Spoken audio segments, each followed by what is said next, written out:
Wednesday, 9:28 a.m. A regular morning in uptown Houston, where glass towers reflected sunlight as if every window held a clean, pressed, insured dream with a tax ID. Down below, at the corner of Kirby and Memorial, the Houston Central branch of Everstead Bank stood tall with its gold-plated signage and perfectly rounded shrubs trimmed to match the company's logo. Every morning here was the same: Starbucks cups overflowing, high heels pounding against the granite floor, and employee badges beeping steadily through the security gates, like the heartbeat of the middle class. But that morning, a beat out of rhythm arrived at the door. A woman approached, not in a hurry, no phone in hand, no laptop in her bag. Over her shoulder hung a hand-woven tote bag. Her shoes were slightly worn at the soles but carefully polished. She wore a light gray cardigan over a long skirt, her hair tied back neatly with a faded pink fabric band. And most importantly, she smiled. Not the kind of forced smile hoping for acknowledgement, but a real one, gentle, as if she had no fear of being judged. The security guard out front, a young man around 30, broad-shouldered, unblinking, immediately raised his hand to block her. "Ma'am, do you have an appointment?" She stopped, her voice soft like an early spring breeze. "No, but I was hoping to speak to someone about opening an account." He looked her up and down, not the look of someone about to help, but the kind used to assign worth before granting access. He nodded toward the reception desk inside. "This location requires scheduled appointments for new accounts. Especially on Wednesdays, it's policy." He didn't step aside. A brief silence, just enough for the woman to glance inside, where a white man in a suit was being escorted to a conference room without an appointment. She tilted her head slightly, polite but firm. "I understand, but I've been with this bank for a very long time. I'd just like to speak to someone for a moment. It's important." The guard frowned. "Can I see your ID?" She reached into her bag and took out a plastic card, faded with time. No photo, no name.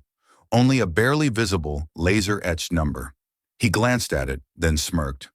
"This doesn't say anything. Do you have any other ID?" She shook her head, still without anger. "That used to be enough." Just then, hurried high heels echoed from inside. A white woman in her early 40s, dressed in a glossy cream suit, approached with clear displeasure. Ramona Gleason, the branch manager, was no stranger in banking circles, and even less so to situations like this. She walked straight into the center, glanced at the woman, then turned to the guard. "What's the issue?" The guard whispered. "She wants to open an account." "No ID, no appointment. Has some kind of old employee card." Ramona frowned. She looked at the card as if it were a rusty key found in a landfill, then turned her icy gaze to the woman. "Ma'am, we have standards here. This is a high-security branch, serving clients with significant financial portfolios. If you do not have proper identification and no scheduled appointment, I'm afraid we can't assist you." The woman didn't react. No fluster, no anger, just a slight nod.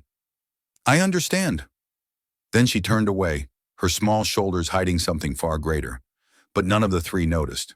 As she stepped out the door, the daylight grazed her hand like a silent reminder. Not everything precious needs paperwork to prove its worth. Inside, Rosa Delgado, a new employee helping a client open an account, accidentally caught the whole scene through the glass. She had no idea who the older woman was, but something left her uneasy. The look in that woman's eyes. It didn't hold the anger of someone wronged, but the silence of someone who had once built a house, only to be pushed out of their own front door. At Rosa's desk, the next client was signing forms. A man in a suit, flaunting his new Rolex and saying smugly, "Good thing I have enough zeros to skip all this nonsense." Rosa forced a faint smile, but her mind replayed that faded card and the breath-like words, "That used to be enough." At the same moment, a security camera on the ceiling recorded the woman walking out, pausing for a moment, then turning back to glance at the building one last time. For a few seconds, she stood still, as if she were looking at a memory, not as an outsider, but as someone who once belonged. Then she turned away, hands still gripping the nameless card, and disappeared into the busy sidewalks of Houston, where everyone had somewhere to be, and no one thought to listen to someone without an appointment. Rosa Delgado was not the dreamy type. She was grounded in reality, raised in a neighborhood on Houston's east side where people didn't teach you to dream big, they taught you to work twice as hard just to be recognized half as much. She'd been working the morning shift at Everstead's Uptown branch for over 4 months. Not everyone remembered her name, but everyone saw her smile, smiling softly when customers complained about wait times, smiling when the manager dumped extra tasks without extra hours, and smiling when coworkers shrugged and said, "You're new. That's just how it is." But that morning, Rosa's smile didn't return as easily. There was something in the old woman's eyes that Rosa couldn't shake off. Not the worn clothes, not the way she was treated, but the way she left, like someone who wasn't surprised to be turned away. Through a busy workday, that image kept looping in her mind, pushing itself between calls, signatures, and spreadsheets.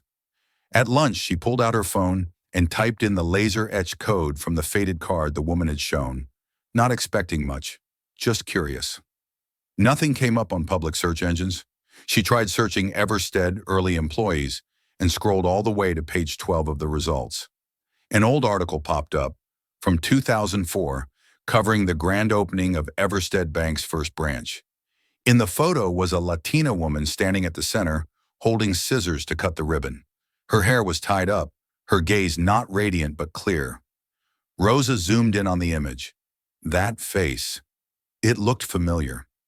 She saved the picture to her phone, but didn't act on it right away.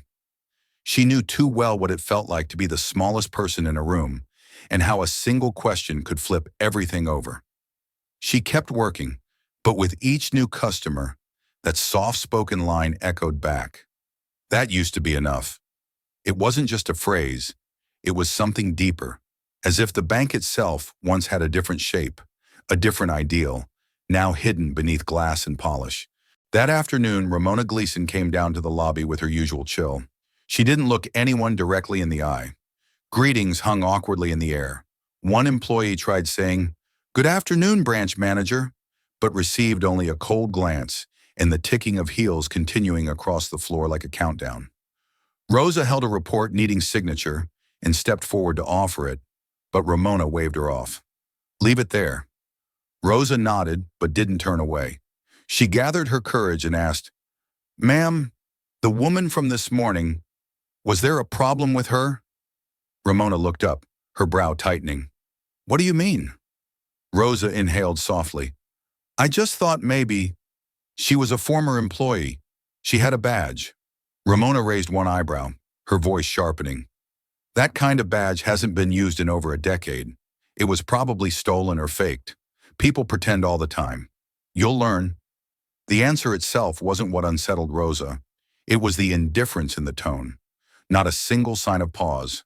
Not even a flicker of consideration. As if no one ever held value if they no longer existed in the system.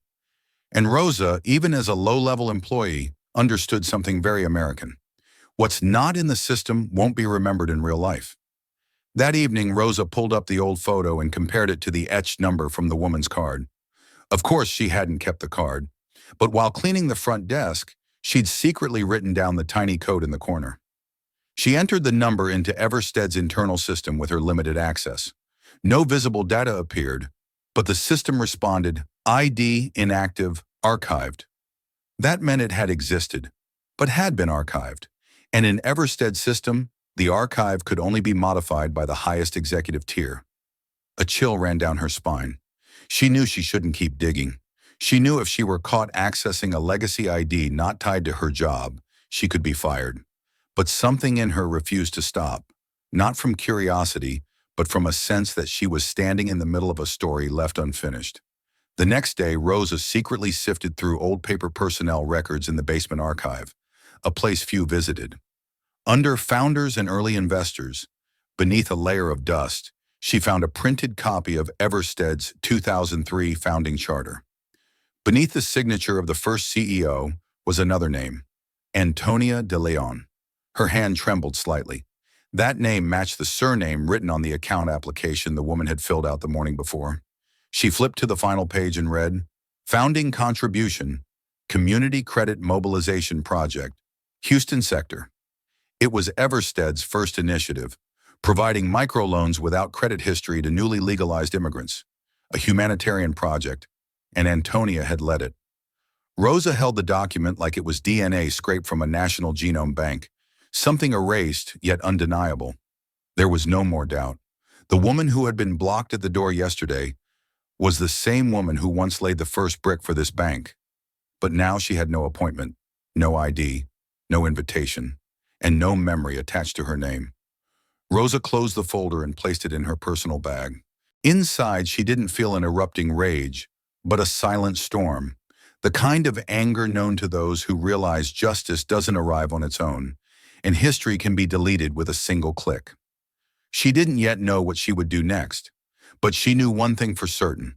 She couldn't go back to working as if nothing had happened. Above, the office's air conditioner hummed on. The same wordless jazz played in the background. Numbers kept flowing through the system at light speed. But something had started to slow down.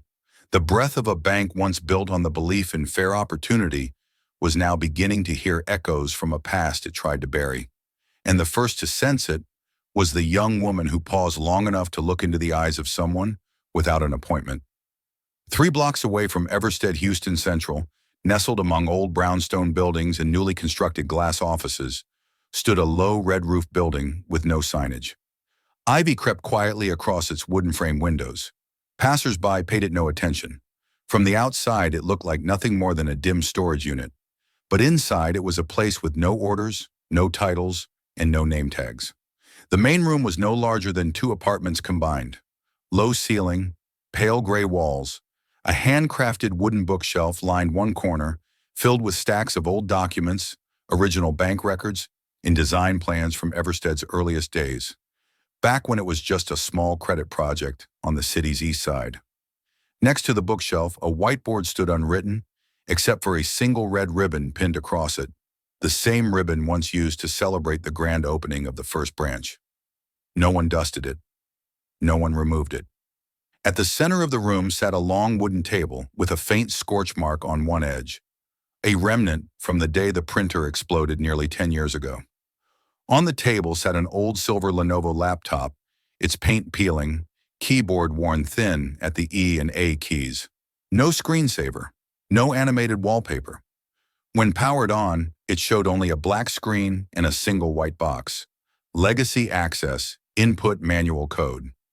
And seated at the laptop was the woman who had been turned away from the bank the morning before. But here she wasn't ma'am with no ID. Here she was the only person who knew a code no one else did. The last one who still remembered the string of characters written by hand on a scorched scrap of paper beneath a founding photo. She typed the code, slowly, steadily, each keystroke clicking softly, not striking the keyboard, but pressing into memory. When she entered the final command, the screen flashed.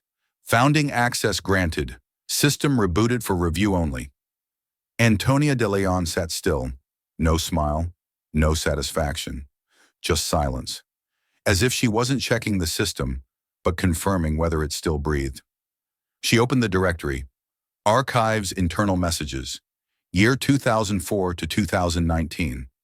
Short messages appeared, feedback letters from the community, thank you notes from first-generation immigrant clients approved for small loans, a letter from a child grateful that their mother could open a laundromat thanks to Everstead accepting clients without U.S. credit history. She read each one without blinking. One message made her hand hover. It was the last letter she sent to the board before stepping down. Everstead was never supposed to be a fortress. It was meant to be a bridge, a place where no one needed permission to be respected. The letter had never received a reply, but it was still here, still in the system, not deleted, just tucked away in a drawer no one could open, except her. She closed the laptop, did not save, did not alter any data, only confirmed it still existed, as she still did. Antonia walked over to a small cabinet in the corner. Inside were dusty notebooks, each one a journal documenting the development of a branch, a person, a first loan. She pulled out the volume labeled Houston Central Phase 1 and turned to the bookmarked page. There was the list of original staff, most of whom had retired, but her name no longer existed in the digital system and was never mounted on any wall, only here and in her memory. She didn't write anything new, She simply drew a faint line under one name: Gleason, Nathan, admin intern, referred by external. Next to the name was an old note in purple ink. Still learning, cautious but curious, potential if guided properly.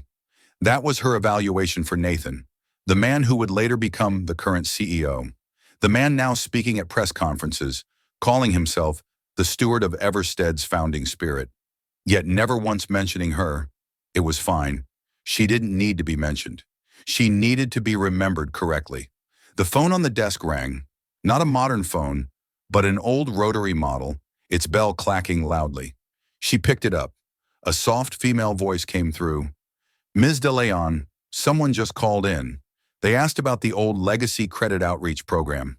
She responded simply, "Don't transfer the call, just write down the name."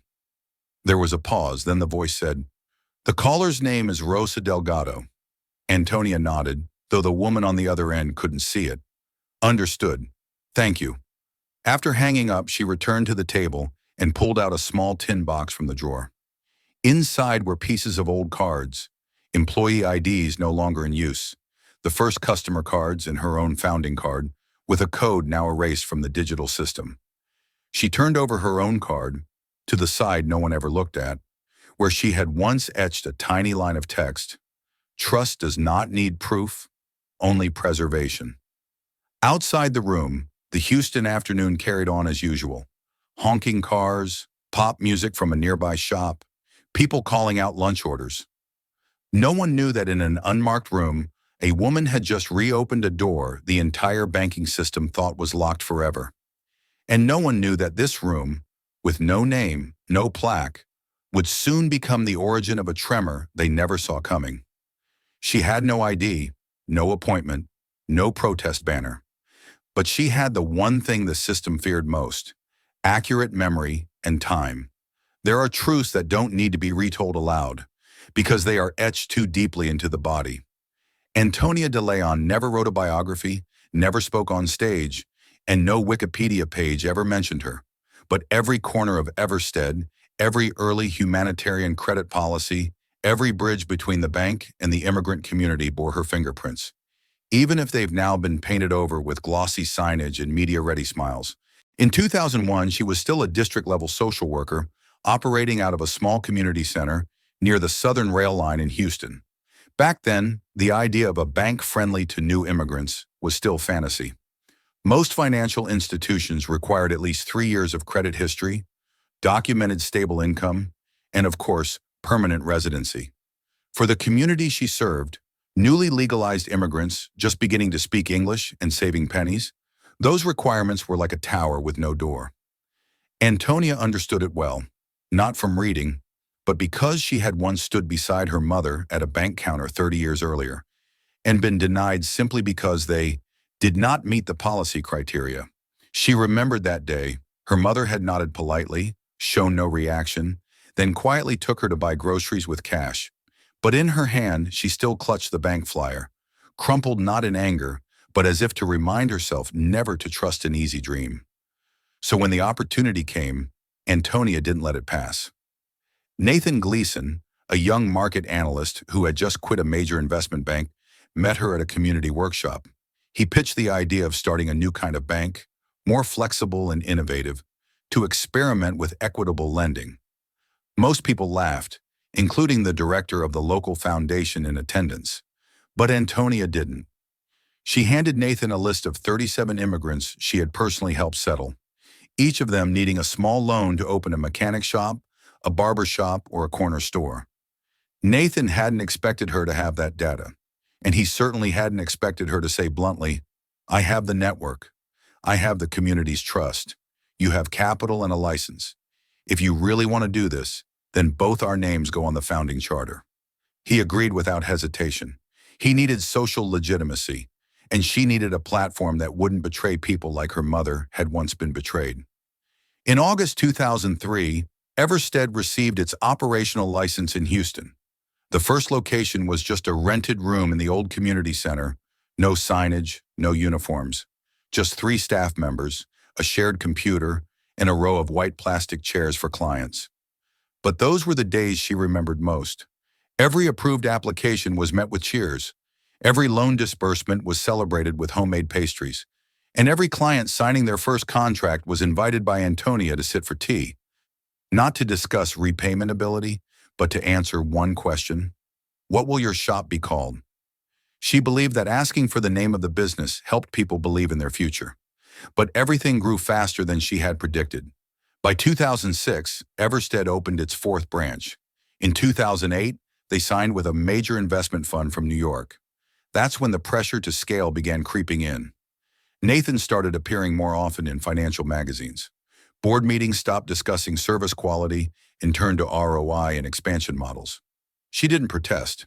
She only asked for one thing: keep the legacy credit outreach program, the one that allowed small loans under $2,000 without credit history. But gradually the program was pushed to a subpage. The new website stopped mentioning it. When she asked new hires about it, they said, "We're not trained on that anymore." When the system transitioned to digital data management, she requested to retain hard copies of the early community files. The head office responded that there was no storage space, and after an unannounced board meeting, her name was removed from the founding leadership record, citing legal structural simplification. Nathan never said a word directly. He only sent one email with 2 sentences. "Antonia, I know you never cared about titles. Thank you for everything." She didn't respond. She printed it, folded it, and placed it in the same tin box that held her old employee badge, next to handwritten thank you notes from the bank's first clients. In 2019, she left without a farewell. No flowers, no speech. No one walked her out. The archive room where she once kept her journals was repurposed into a breakout room for interns. When an employee once asked, "Who's Antonia de Leon?" a supervisor replied, "Someone who used to work here a long time ago, no longer relevant." And from that day forward, she never returned, until now. Until the moment she stood in front of the very building where she had once sketched the first customer flow diagram and was asked to leave because she didn't have an appointment. Until the badge she once wore was treated like junk. And what stung wasn't the rejection. It was the look in the guard's eyes. Not a single hint of suspicion that she might have once belonged here. As if history had never contained her. As if erasure had been completed. Antonia wasn't angry. She was simply sad. Not for herself, but for the values once built by hand, now sealed beneath the brand's new color palette. She knew she couldn't ask anyone to remember her. But she also knew some seeds don't die. They just wait for the right season. She rose from the desk in the room with no name and pulled from the bookshelf a copy of the Texas State Banking Charter. In the middle of the page, one line was underlined: "Founders retain advisory rights unless voluntarily relinquished in writing." She had never signed such a relinquishment, and now she was preparing to remind them of that, not through lawsuits, not through press campaigns, but in the simplest, most primal way, by returning, as a guest, with a nameless badge, and a memory no system could erase. Thursday morning, the Houston sky hung low with clouds, but no rain fell. The air was thick with humidity, and the sunlight filtered through the thin cloud layer made everything look paler than usual. Outside Everstead Houston Central, people still came and went steadily, as always, with brisk footsteps and clear objectives.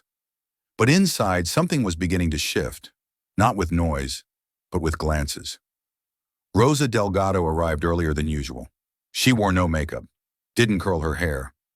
In her bag, she carried a printed page with the name Antonia de Leon, still folded in quarters like the day before. She had planned to print it in color, but the office printer defaulted to black and white, and she didn't want anyone asking questions. She tucked it into her personal folder, sandwiched between 2 unused leave request forms. She didn't plan to take leave today, but she wanted to be ready. At 8:45 a.m., Rosa was processing an account for a new client when an elderly woman entered. She had brown skin, graying hair, wore a cotton blouse and a long skirt. Beside her was a girl about 17, clearly her granddaughter. They approached the reception desk, requesting to open a joint account to start fundraising for a small bakery they were preparing to launch. The receptionist, a young white woman, offered a stiff smile. "Do you have an appointment?" The older woman nodded, handing over a printed confirmation email. Everything seemed in order. until the receptionist asked for proof of stable income over the last 6 months. The woman looked unsure. I just started baking. Right now, I only have pre-orders from church and a few neighbors. I have Venmo statements. The receptionist's expression tightened slightly, her voice dropping into a tone that implied she was doing a favor. I'm sorry, but current policy requires verifiable official income. You could try a different branch, one that offers small business support programs.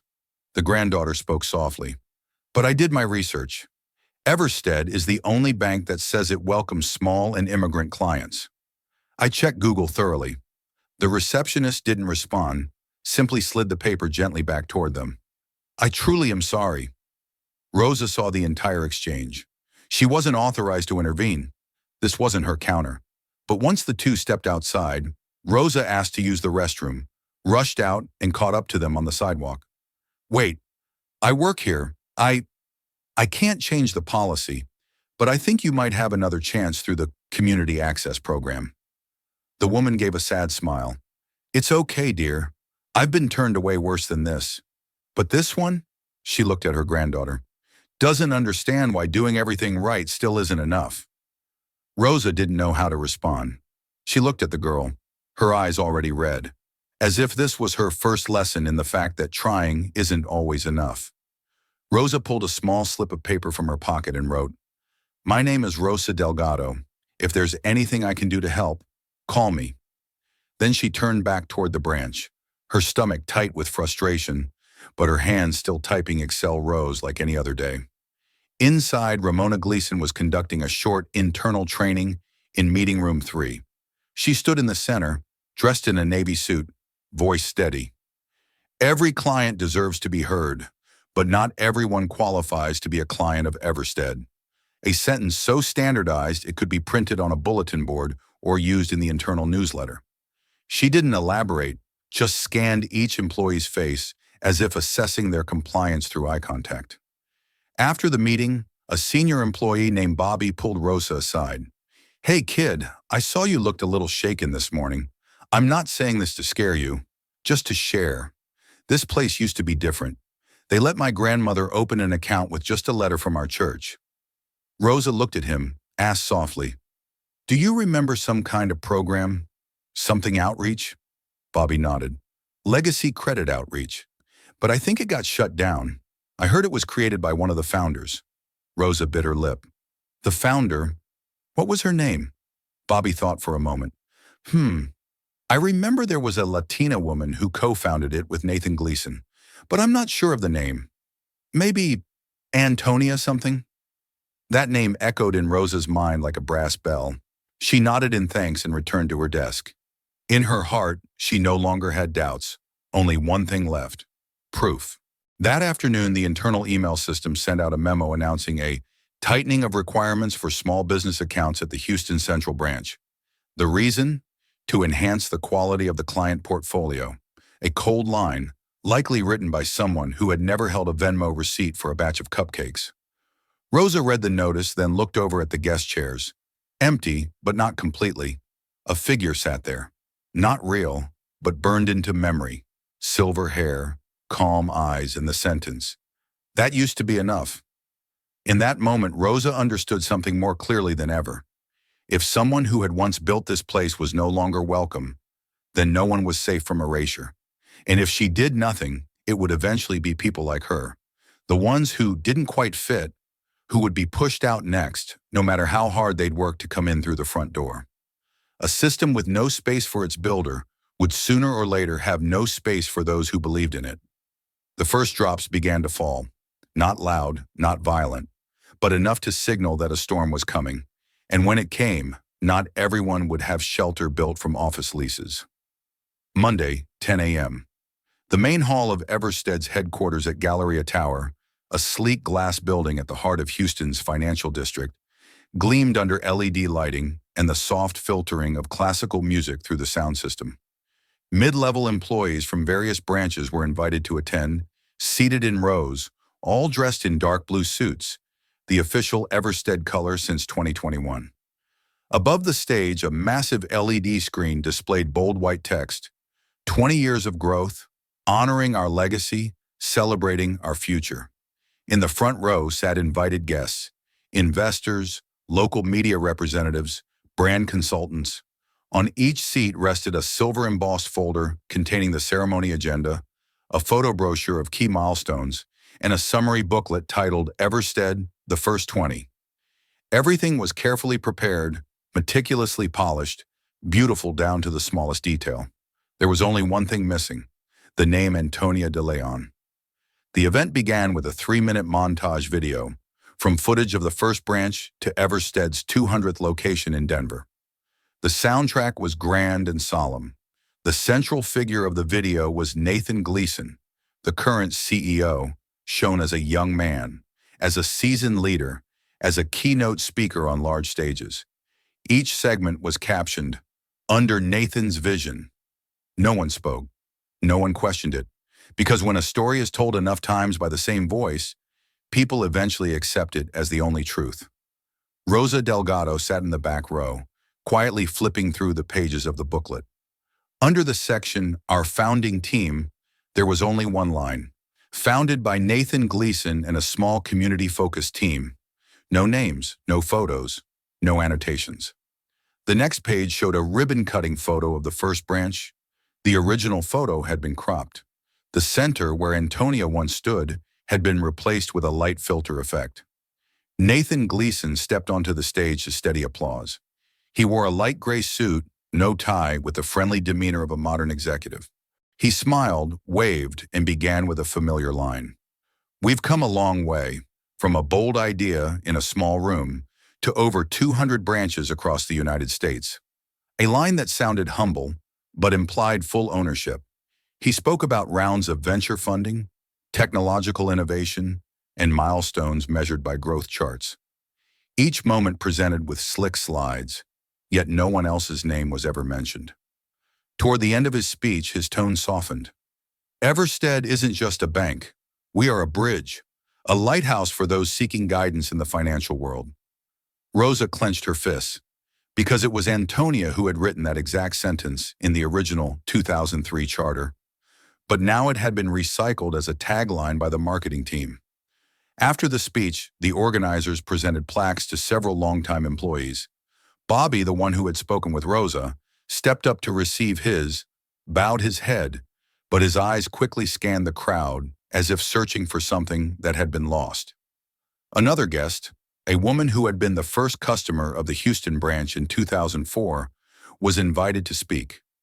She said emotionally, "I never thought I'd have a bank account. And then I was helped by an employee whose name I don't remember. But I remember her eyes. They were so sincere." The room applauded. No one noticed the phrase, "don't remember the name," but Rosa did. After the ceremony, Rosa quietly slipped out into the hallway, avoiding the crowd taking commemorative photos. She stood in front of the glass wall bearing the Everstead logo and the slogan, "Banking You Can Trust." Nearby was a suggestion box, an ornate detail, as if guests' voices were truly being sought. Rosa pulled a blank card, wrote without signing her name, just one line: "You can erase a name from a brochure, but not from the bricks that built the place." She folded it, dropped it in the box, and walked away without saying a word. In the same building on the top floor, the CEO's office remained lit. Nathan Gleason entered after the ceremony, unbuttoned his collar, sat down, and opened his laptop. The first email popped up, from Founding Access at Everstead.Legacy. Subject: Legacy system documents being reopened for verification. He frowned, clicked, but the system required an authentication passcode. Legacy override level. He tried entering an old string. Access denied. A red message appeared in the corner of the screen. Access restricted to original founders or direct delegates only. He stood up, not in shock, but because something he thought had been locked forever had just been touched. Tuesday, 6:52 p.m. Rosa Delgado stayed later than usual. The office had emptied out, with only the soft hum of the air conditioner remaining, and the lights dimming automatically as the building shifted to energy-saving mode. She sat alone in the digital records room, an area few employees visited unless they had a specific assignment. To her left, an old scanner clattered noisily as it pulled paper files through its reader. On the computer screen before her, a stream of scanned documents appeared.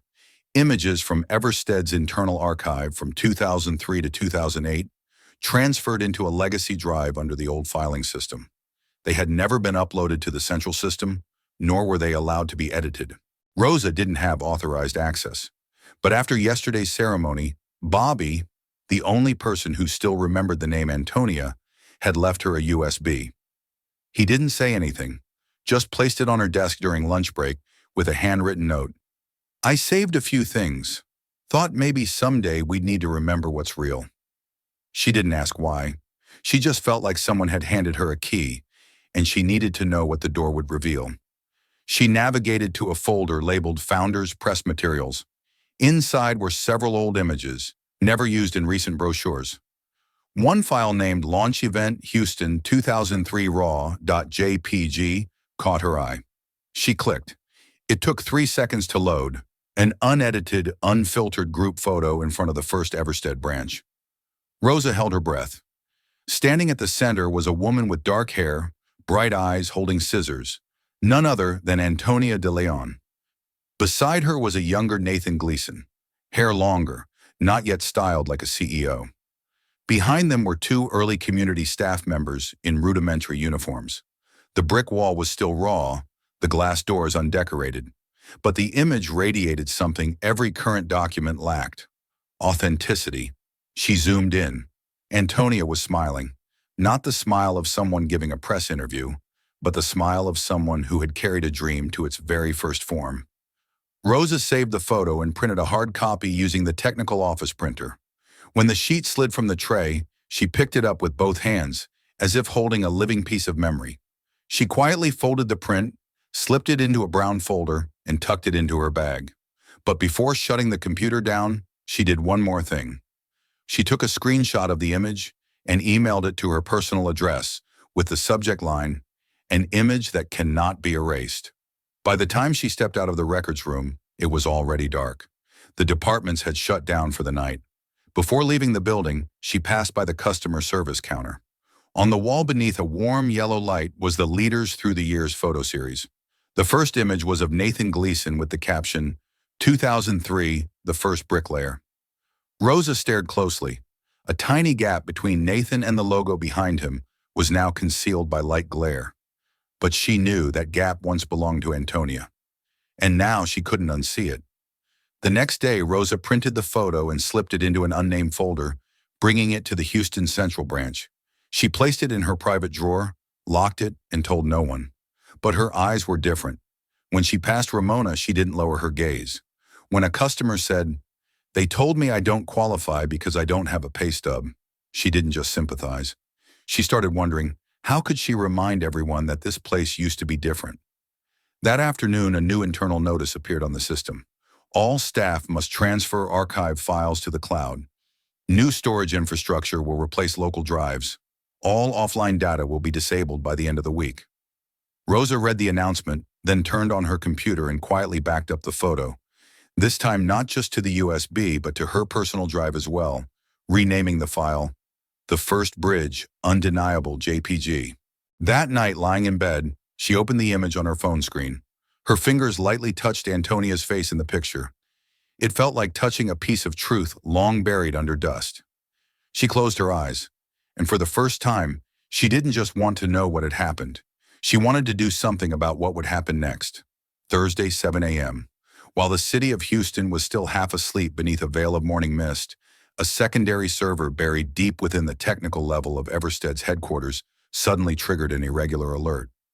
No one heard a sound, no alarms, no flashing red lights, just a quiet, clean, unmistakable access ping, slipping into the legacy data tier, a system that had remained untouched for more than 4 years. Login code 03ADL, short for Antonia de Leon.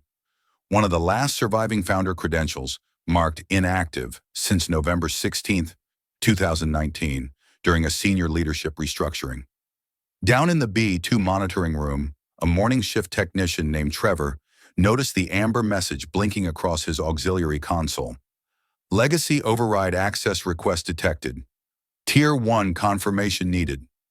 He frowned and clicked in to trace the source code. The string led to the Founders Protocols folder, an area he had never been authorized to view. There was no verification request from central email, no new admin override, just a connection from a silent port, no source IP displayed, but authenticated using an original encryption key, still valid from Everstead's founding days. Trevor stood.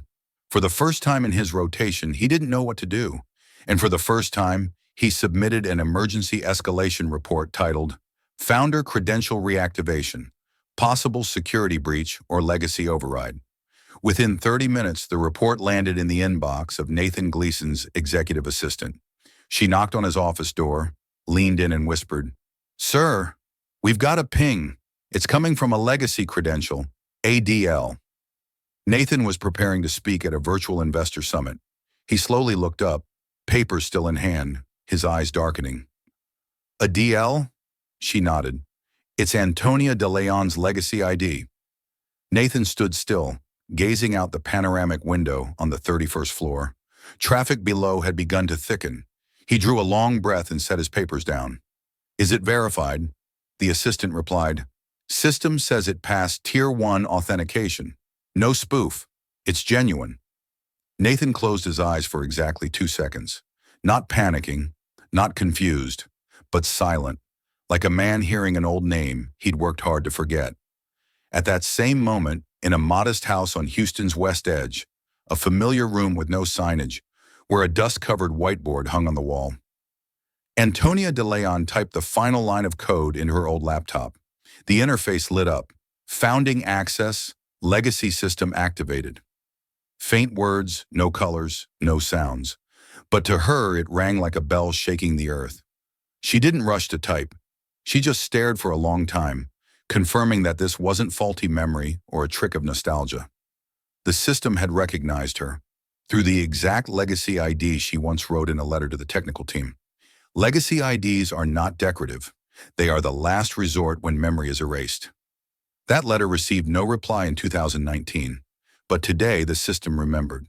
Antonia opened a secondary panel, Archived Voice Protocol. It was a system she had used long ago to send voice updates to regional directors, since replaced by email, yet never fully deleted. She clicked into the folder labeled Never Sent. One message, 11 seconds long, sat inside with the label Contingency. She hit play. Her voice filled the room, steady, clear, free of anger. If the day ever comes when this institution forgets who it was built for, let this be a reminder. The people who built it remember everything. She didn't edit it, didn't re-record, didn't add a single word. She simply pressed send. The screen confirmed, message sent to Founder Oversight Registry. Expected propagation, 24 hours. She sat upright, did not smile, did not sigh, just nodded gently, like someone who had completed a ritual that needed no witnesses. At the Houston Central branch, Rosa Delgado was entering a new customer's file when her screen flickered once. A message appeared. Legacy mode active, manual verification required. A strange line she'd never seen before. She looked around. Bobby, the senior staffer, noticed it from a few desks away and walked over, face shifting. "I haven't seen that in 10 years. They both stared at the screen. Rosa whispered, "What is it?" Bobby leaned closer, voice lowered as if afraid to be overheard. "Legacy mode. It only activates if one of the founders re-enters the system." Rosa felt her palms go cold. She opened her image folder and pulled up the old photo of Antonia. 2 lines of data, one from the modern system, one from erased memory, now sat side by side. And both said the same thing. Someone was knocking. On the top floor of the Galleria building, Nathan Gleason closed the glass partition to his conference room. His assistant had left. The lights were dimmed. On the large wall screen, the legacy interface appeared, displaying Everstead's original logo. 2 interlocked hands beneath a simple wooden bridge. That logo had long been replaced by a sleek, abstract emblem with no human element. But now it had reappeared, automatically, unprompted. A line of text emerged. Legacy query initialized, awaiting institutional memory confirmation. Nathan sat down. He was no longer the young man from televised interviews. No longer the man accepting Innovative Leader of the Year awards on stage. Now he was the only one left in the system who still remembered Antonia's handwriting in purple ink on yellow paper, and her parting words, "I don't need my name to stay, but no one has the right to distort how I built this." And now she had returned, not through lawsuits, not through media, not through anger, but with a single quiet touch on a part of the system he thought no one remembered. A technician entered and asked softly, "Sir, do we respond to the ping?" Nathan stared at the screen, eyes unblinking. The old emblem was still spinning, not flashing, not alarming, just turning, patiently, like Antonia had always done in those early years. Never rushed, never loud, but never backing down. He answered quietly, "No, not yet, because the founder hasn't spoken. She's only listening." Monday, 3 p.m., an emergency meeting of Everstead's executive board was convened on the 30th floor, inside the Glass Summit Room, a space reserved exclusively for system-level strategy announcements. On the table lay pale yellow briefing packets labeled Legacy Disruption, Phase Response. At the far end of the table, Nathan Gleason sat in silence, hands clasped, eyes fixed on the large screen at the front.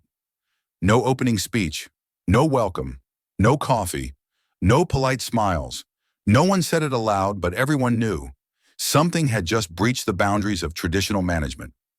Ramona Gleason, director of the Houston Central Branch, sat to Nathan's left, gripping the packet in her hands as if letting it slip would also loosen her grip on her position. She was one of the first to submit an internal alert about a system interface anomaly related to a legacy ID. But this time, the engineers confirmed, not an error, but a valid response. On the screen was the old photograph Rosa Delgado had uncovered, now displayed in full resolution, unedited, unfiltered, taken at the grand opening of Everstead's first community branch in Southside.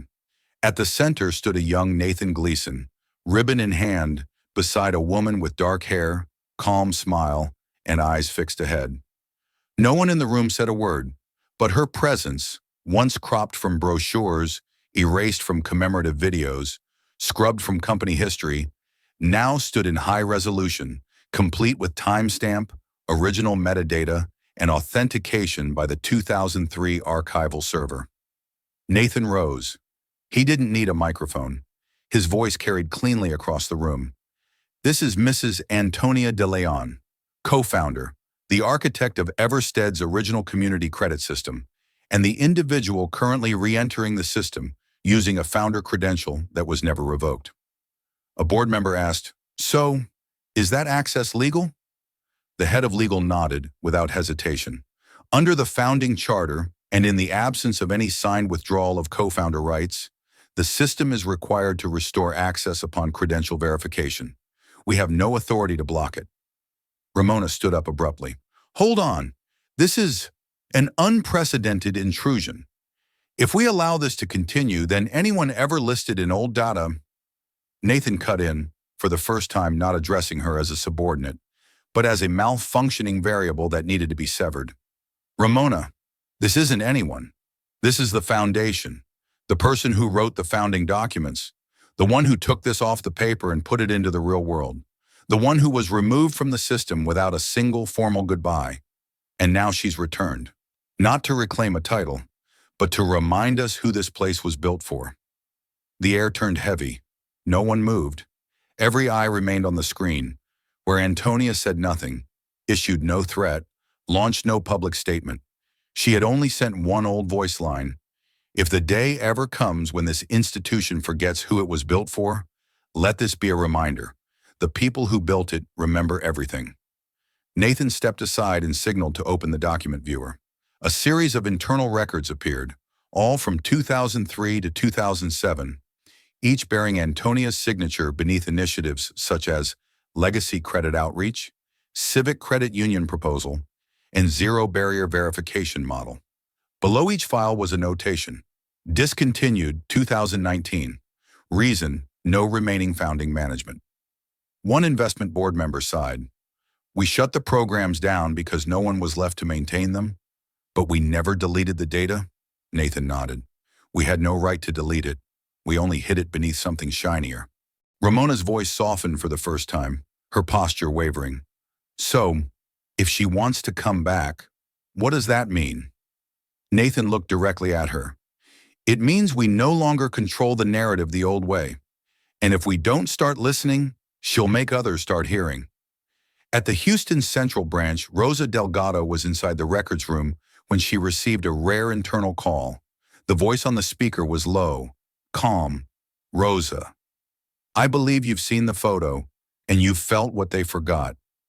Rosa froze. She didn't ask who it was. She didn't need to. The voice was unmistakable. It was the woman who had once been turned away from the bank for not having an appointment. Tomorrow, Antonia continued, there will be a small meeting in the conference room. They won't expect me, but I expect you. You've done something very few do. You remembered someone without needing to be told to. The call ended before Rosa could say a single word. She stood still, hand clenched, heart pounding. She knew tomorrow would not be a normal workday. Back in the boardroom, Nathan walked toward the door. Before leaving, he addressed the room. We tried to erase a chapter from the book, but that chapter just printed itself again, in its own handwriting. She's not here to reclaim her name. She's here to remind us that no one gets to hold the story forever. The door closed behind him. No one picked up their phone. No one resumed the meeting. Only the screen remained lit, and the woman with no name, no portrait, no commemorative plaque, had just become the system's greatest unanswered question. Tuesday, 9 a.m. Conference Room 4 at the Houston Central branch was not where important meetings usually took place.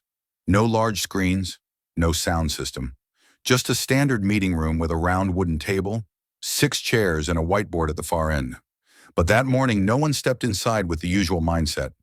Because according to a quietly circulated internal memo from the executive board, Room 4 had been temporarily designated for organizational history verification. The wording sounded neutral, but among staff, a whisper passed from one to another. She's coming. Rosa Delgado arrived early. She didn't bring her laptop, didn't wear her name badge. She wore a plain button-down shirt and held in her hands a printed copy of the old photo, the one now referred to across the office as the image that cannot be erased. She sat down, hands slightly cold, but eyes steady. Ramona Gleason entered next. She wasn't wearing her usual corporate attire, but a modest, dark-colored dress, and yet her steps betrayed a barely contained tension. She saw Rosa, gave no greeting, only a mechanical nod. And then, at exactly 9:03, the door opened. No entourage, no deliberate footsteps, just an elderly woman, silver hair, steady gaze, entering with a cloth-bound file folder. Antonia de Leon stood at the head of the table, placed the file down, and looked at each person. No one spoke. No one dared to ask, "Who are you?" because they didn't need to. She sat without haste, her voice not loud but impossible to ignore. I didn't come here to ask why I was forgotten. I came to ask, who taught you how to forget this well? Ramona subtly clenched her hands. Rosa raised her head, eyes locked on Antonia. Everstead, Antonia continued, began as an idea that a bank could be a bridge, not a gate. But over 20 years, you've replaced the bricks of that bridge with gold-plated ones. You call it progress. But when I look now, I don't see who's crossing anymore. I only see who's being selected to step on. Ramona responded, voice strained but composed. We're simply following policy, and those policies have helped Everstead grow. We're not excluding anyone. We're just upholding standards. Antonia tilted her head. What standard? The one where a grandmother can't open a savings account for her granddaughter because she doesn't have a pay stub? The standard where a former employee who built the client verification model is turned away for not having an appointment? Or the standard where this young woman here, she turned to Rosa, has to secretly search for the name of a founder because no one thought to include it in her orientation? Ramona flushed. We're under no obligation to educate staff about those who left. Antonia nodded. Correct. You have no such obligation. But you've done something worse. You had the power, and you chose to erase. Not by deleting files, but through attitude. The air in the room thickened. A supervisor quietly stepped in and spoke. The executive board has approved the reinstatement of founder signature authority in the internal system. Ramona spun around. This hasn't gone to vote. The staffer cut in, voice as light as a piece of paper. It's been authenticated under the original founding charter. Branch director responses are advisory only, not veto powers. Antonia didn't smile, but something softened in her gaze. She opened the folder, pulled out a single page, the original 2003 proposal to restore the Legacy Credit Outreach Program. At the bottom, she signed her name, a hand slightly trembling but firm. Nathan Gleason had re-signed it earlier that morning, after the board meeting, and now she completed it. She didn't say, "I'm back." She didn't say, "Honor me." She simply looked at Rosa. "I want someone who understands why this matters, not just someone who knows which button to press." Then she looked at Ramona. "I propose she be given oversight of the program." Ramona stood. "She's a contract employee, not enough tenure, no leadership experience." Antonia looked up. "And what experience do you have, beyond measuring a person's worth by the income line on their form? If experience were the true measure, I wouldn't have been pushed out of the bank I co-founded." Rosa began to speak, but Antonia gently raised a hand. "You don't need to prove anything. You just need to keep remembering. Remember who's being left behind by these doors, and help them walk through without asking permission." That afternoon, Everstead's internal system issued a bulletin. The no-barrier banking policy, originally proposed by a founder, would be piloted at the Houston Central Branch for 6 months. Program oversight, Rosa Delgado. In a small back office, Rosa sat alone, reading the reinstatement form. At the bottom, a final handwritten note read, "If anyone asks why a contract employee was entrusted with this, tell them she was the first to ask the right question." Beneath it were 2 signatures, Antonia and Nathan, side by side, not competing, not bolded, just present, just enough to be read. That evening, Antonia left the branch without escort. She passed through the lobby, the same lobby where a security guard once turned her away for not having an appointment. The guard today was someone new, young, nodding politely. "Have a good evening, ma'am." She nodded, no reply needed. As she pushed through the door, a soft wind swept through the hallway, not carrying triumph, but restoration. It wasn't her return that mattered. It was that what was right was slowly finding its place again. 1 week later, there was no press conference, no media statement, no CEO speaks out post. Everything at Everstead's Houston Central Branch seemed to return to its usual rhythm. But anyone who had worked there long enough could tell. The ceiling, the walls, the lighting might be the same, but the room was no longer the same. Coffee was brewed early in the morning, no longer reserved for management. The doors opened evenly, no longer redirecting temp workers to the back. The internal workboard had changed. The revenue goal reminders had been moved down, making space for a handwritten note taped in its place. "Respect doesn't need an appointment." No one knew who wrote it, but everyone nodded quietly when passing by. Monday morning, right in the main hallway leading to customer service, a new wooden sign had been mounted on the wall. No metal frame, no embossed logo, no spotlight, just raw, warm-toned wood, smoothly sanded but not glossed. The hand-carved inscription, still slightly uneven in places, read, "I was once turned away, and I'm still here. Antonia." No added context, no author line below, no QR code. But the plaque had been placed precisely where, a year before, Ramona had instructed security. If someone doesn't have an appointment, they shouldn't be standing here. Now the sign stood there, and people had to walk past it to reach the service desk. At first only a few stopped to read, then more lingered. A mother passing by with her young son read it aloud and gently told him, "You know, not everyone who dresses simply is unimportant." An elderly man opening a new account pointed at the sign and quietly said, "It's been a long time since I found a place that had what I needed, without having to pretend I was someone else." Rosa Delgado passed the sign every morning. She never touched it, just nodded lightly, as if she and the plaque had a silent agreement. No need to say more. They understood each other's roles. At noon, she was invited to speak briefly at a branch meeting. The invitation came directly from Nathan Gleason, who had just made a discreet visit to Houston. The meeting wasn't formal, no cameras, just a handful of people in the room. Rosa stood in the middle, holding no notes. She spoke slowly. We used to believe that a bank needed strong policies to survive. And that's true, we need principles. But there's something more important. Memory. Not the kind we use for quarterly reporting. The kind that remembers why this place was ever built. She paused, looked at no one in particular, then continued. No one comes here asking to be remembered. They just want to see if we still remember them. No applause, but no one looked away.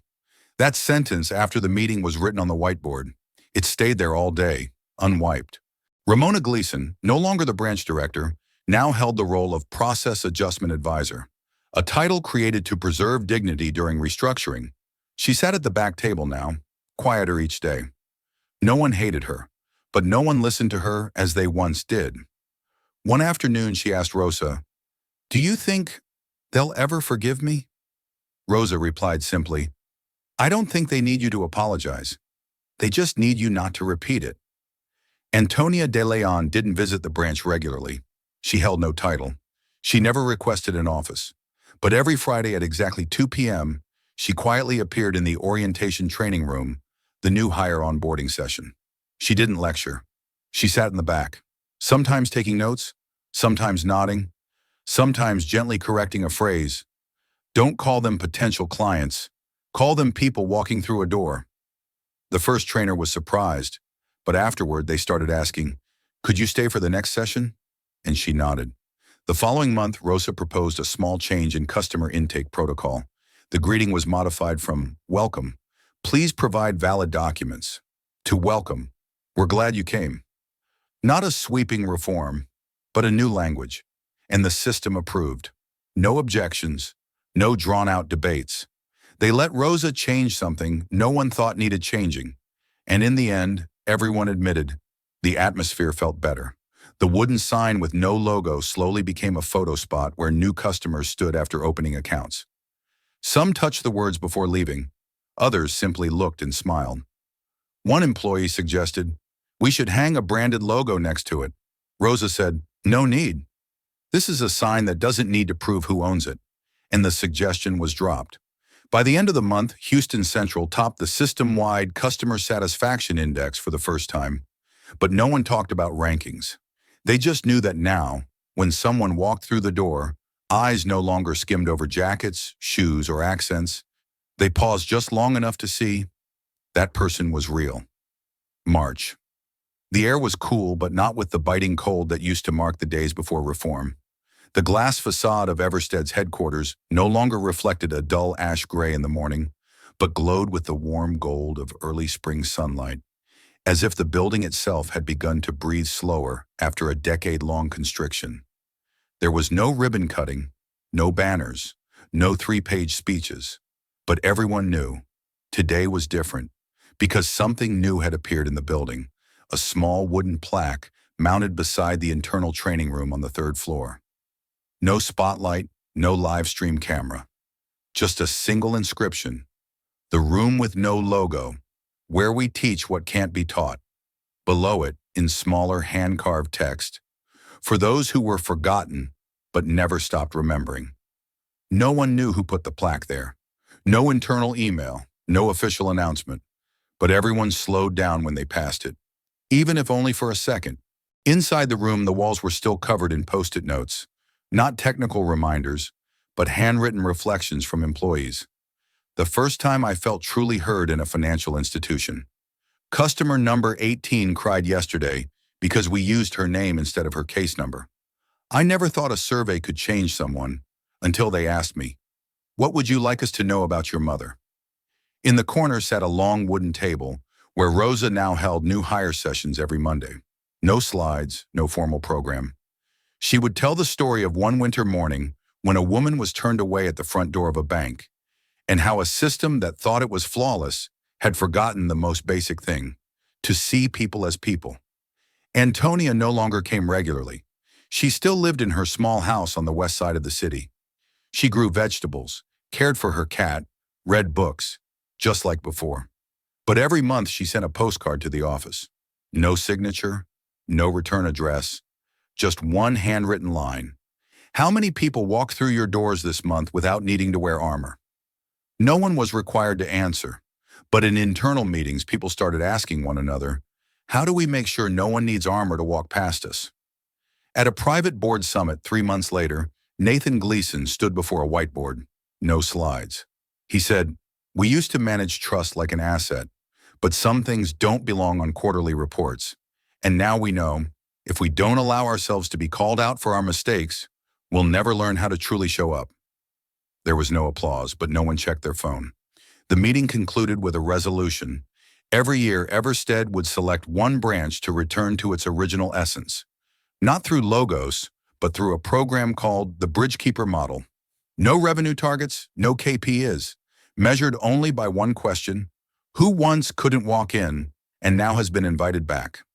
At Houston Central, Rosa still showed up every morning, still kept the same routine.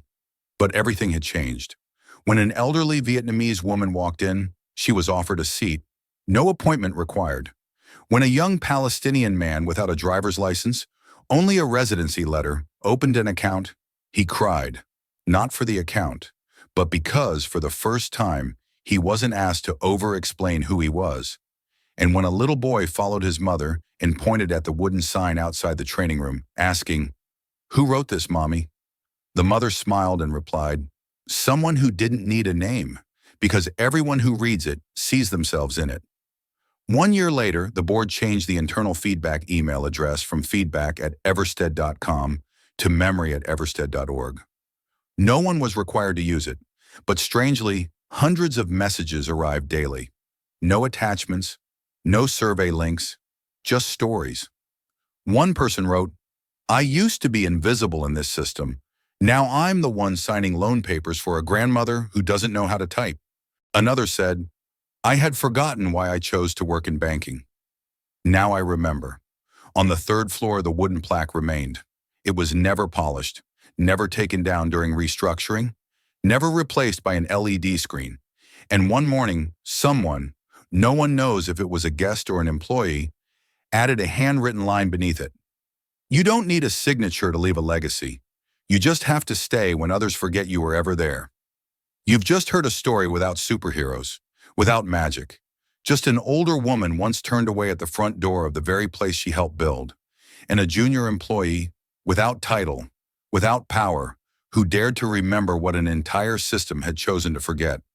We live in a world where people are easily replaced, erased from history because they no longer fit the brand image. But today, you've seen this. Some people live quietly in the foundation, and when they rise, the entire wall has to look back. If this story made something ache inside you, or made you want to do something kinder, braver, more honest, then click like. Not for us, but for those who were once dismissed just because they didn't look like the world expected. And if you believe justice doesn't have to shout, that what's right is always worth telling, and if you want to journey further with stories like this, subscribe and hit the bell. Because the next video might be about someone like you, or someone you once forgot. We tell stories to awaken buried memory, to restore what's right, without needing miracles. Thank you for watching. Thank you for remembering. Thank you for staying until the end.